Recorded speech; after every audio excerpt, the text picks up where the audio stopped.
Hey there, welcome back to Shavings and Cravings. I'm Matt, and today we're going to do something a little different than we've been doing with the tinned fish. Instead of a fancy bougie can, I'm going to do something with a normal can that you're going to find in the supermarket. Today, the StarKist selects solid white tuna or albacore in water.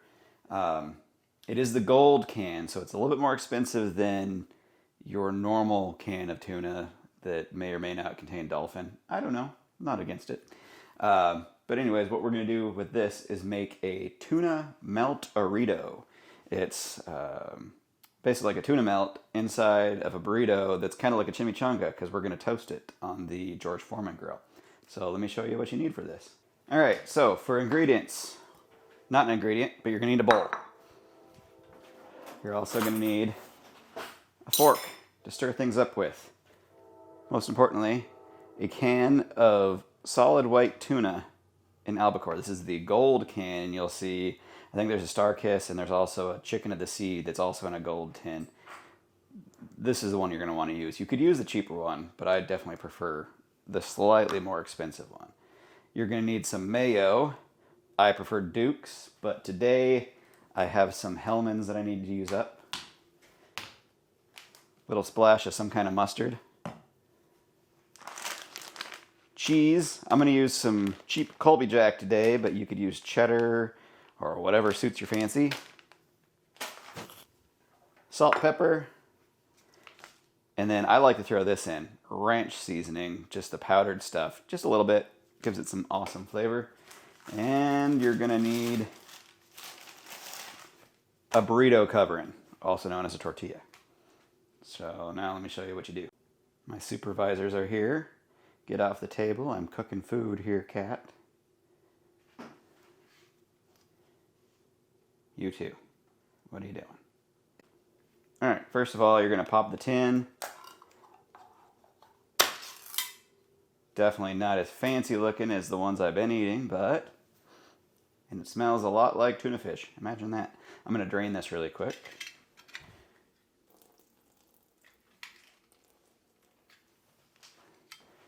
Once it's drained, you're just going to plop that bad boy into your bowl.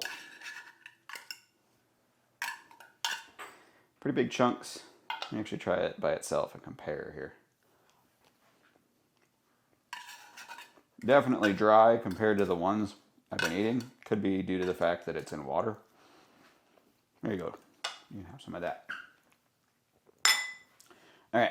Now, you're going to put some mayo. I don't measure, I just squirt. So, we're going to squirt a little bit of mayo in there. I don't know, what, a tablespoon or two? A little bit of mustard, not a whole lot. A little salt. A little pepper. Oh, I actually usually put seasoning salt in. Lowry's. I won't need to put as much in there because I just put in salt, but that's usually what I do is a little seasoning salt. Then a little bit of ranch seasoning.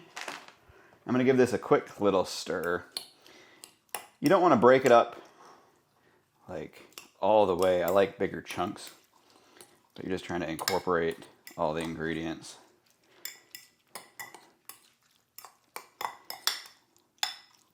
I should have drained a little bit more water out of that. It's a little soupy. And then I'm going to put some cheese in here. How much is up to you. I like a lot of cheese, but this is your party. So then stir that all up.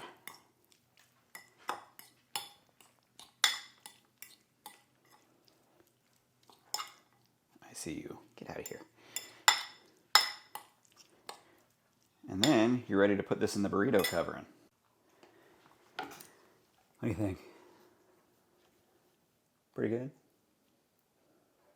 Compared to the other tins, what would you give it? Got our tortilla. This is a medium tortilla, so I'm not sure this is all going to fit. If you have the large, it for sure fits. But what you're going to do is pile this all in here. Kind of stack it towards the middle. Try not to make so much of a mess as I did. Fold in the insides and then do kind of a tuck here. Oh gosh. Get out of here, God. Anyways, you're trying to fold it over and make a nice little pouch here. Now what we're going to do is we're going to move over to the George Foreman. Okay, got our George Foreman or Mike Tyson grill, whatever you've got, preheated. What we're going to do is put that seam down on the George Foreman, and then we're going to close that sucker. And we're going to let it do its magic. I am going to stick a little grease thing under there just in case it decides to spray any juices. But we're going to sit and wait and set your timer till it's done, which is, who knows, just keep an eye on it. All right, you're going to start to hear some bubbling, and that's mostly just going to be from the juices that are coming out. Do not be alarmed, but it is not going to be done yet. I'll show you. Starting to come out. You're getting a little bit of brown here, but not so much. We want this to be pretty much all brown, and the inside should be completely melty. So let's close that back up. 2 minutes later. All right, let's check it on it. Yeah, I think this is about what we're looking for here. Bottom's nice and brown, top's nice and brown. We got some cheese melting out, indicating the liquid magma that is inside of it. So I'm gonna grab a plate. I'm gonna slide that bad boy onto it. So you can see what I was talking about on the bottom is nice and brown. Let's not waste this cheese. Get that off of there.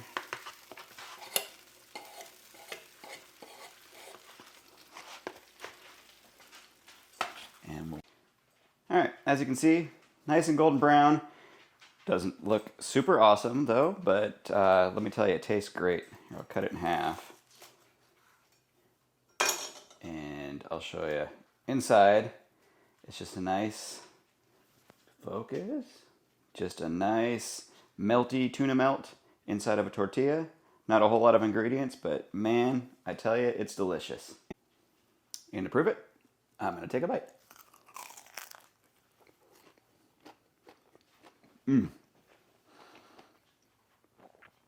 It's crispy.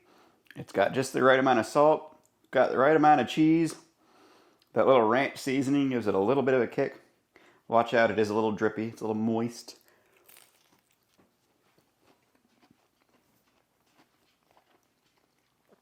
This is better than any sandwich you're going to find at a restaurant.